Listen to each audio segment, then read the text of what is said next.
believe that God brought me to this business, my husband and I, and so if God brought me to it, then if I do the work, then there's no way that I could fail.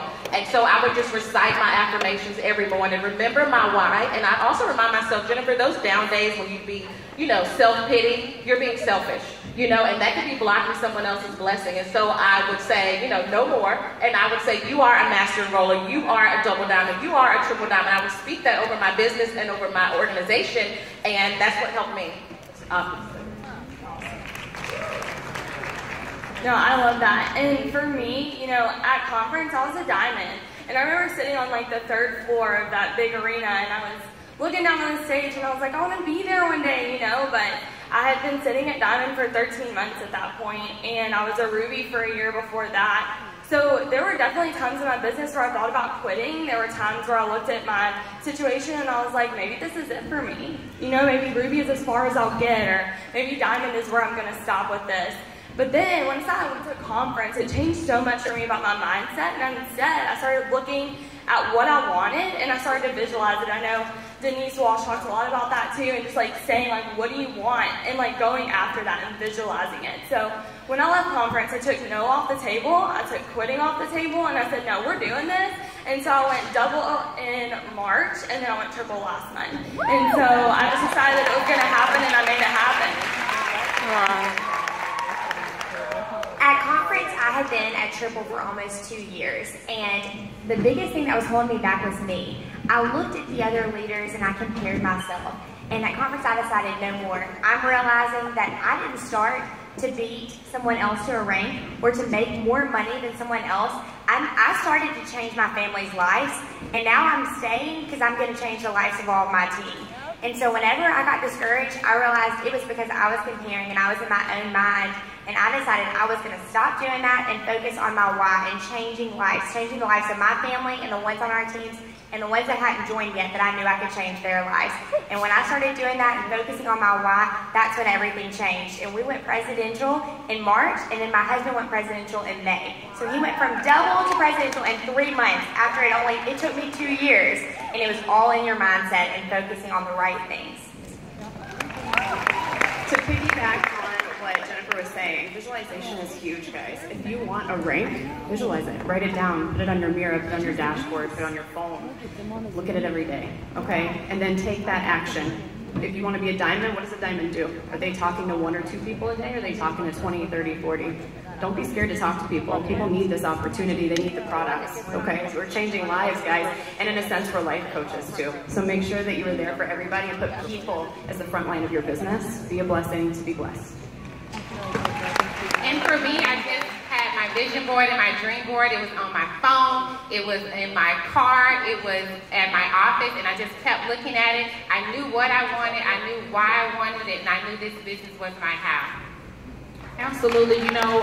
One of the things that obviously we had to have is our mind wrapped around that. And that can be kind of hard because, it's an emotional roller coaster when you're going for those ranks and good days and bad days. And I know for me, I just personally kept my why in front of me, which was my family. I needed to go ambassador to show my team that I could do it. It was important for me to show them that, we are capable. You guys are capable of hitting these ranks and ranking up and doing what you need to do for your family. So that part is really big, so thank you for that. And so also, guys, time management is huge because we all have the same 24 hours, despite what people may think, right?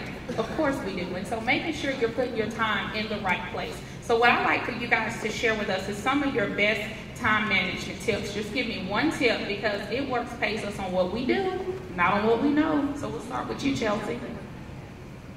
Well, for me, I have a 2-year-old and a 3-year-old, and they are into everything, and I have to watch them very closely to make sure they stay alive. And so I have to make sure during the day I'm obviously posting, I'm talking to my team, and I can do that in between cleaning up spills and fixing 28 snacks. But that's not always dedicated time where I'm making contacts with people, not scrolling Facebook, not liking posts, but actually having intentional conversations.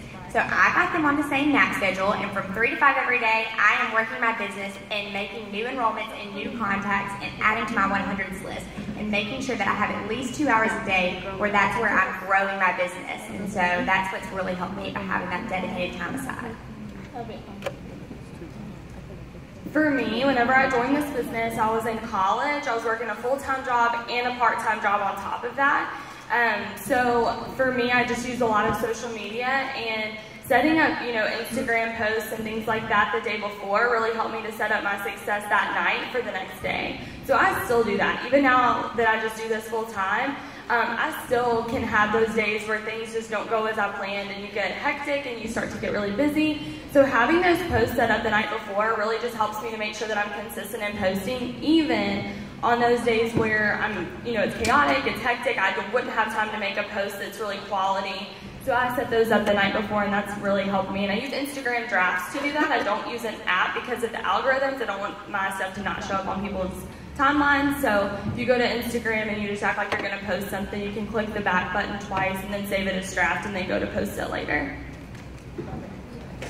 So for me, when I was working, this conference, I was a diamond, and I was working a 10-hour shift, like I said, in oncology research. And so I would literally my alarm was set for like 4:30 in the morning. I would work 10-hour shift, pick up my baby, married and very much involved in my church. And so I literally had to write down like a to-do list the night before.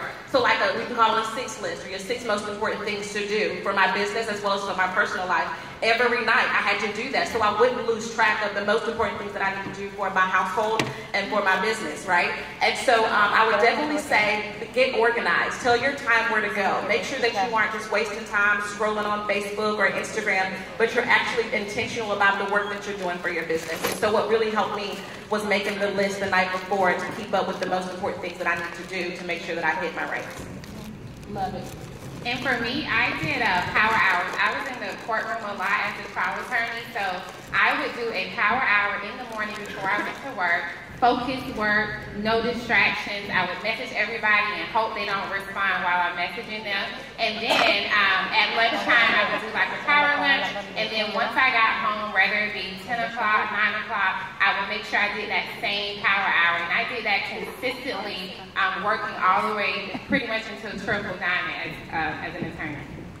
Same. I started doing personal power hours. When I was on the road, I was on the floor and on a microphone talking to the public for 8 to 10 hours a day, and I couldn't have my phone. So what I would do is just break down the power hours for myself. I would do 10 minutes here, 20 minutes here, as long as I got it done and I was making that habit of income-producing activities. And I still do it to this day. I'll even go live in my team group on Facebook, and I'll set the activities for the day, and they can go in and they can rewatch it. If they have a busy day, they can implement it as well.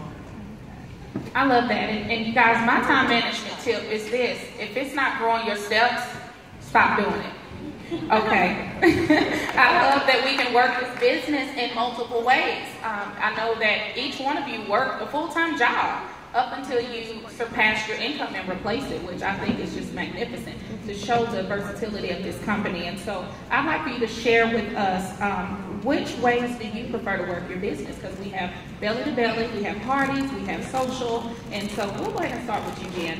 Which way do you prefer to work your business and why? I did parties because I worked 10-hour shifts and I was super busy. I thought if I could get in front of the most people in a short amount of time. And so I would sneak in parties, the few extra hours out of the week that I would have available time that wasn't dedicated to something else. And so my team, we became a partying team. So that's what really helped us promote from double in April. No, we did double in March and then double in February and triple in March. Was parties. Like if any night that I had available, it was either a virtual party or it was a home party. And then I would teach my team, I would train my team. So even if I wasn't available to help them do a party, they already knew what to do because they've seen Jennifer do it 1,000 times. And so whenever you say, well, I'm too busy to do this or too busy to do that, you'll hear from all the other girls. But what worked for me was a party. In 45 minutes out of the whole week, if I could find something to do, sip and sample party, a living room link up, anything to get people over, do a quick Fat Fighter demonstration, let them sample a couple of the stuff, and close them out. That's what really helped me.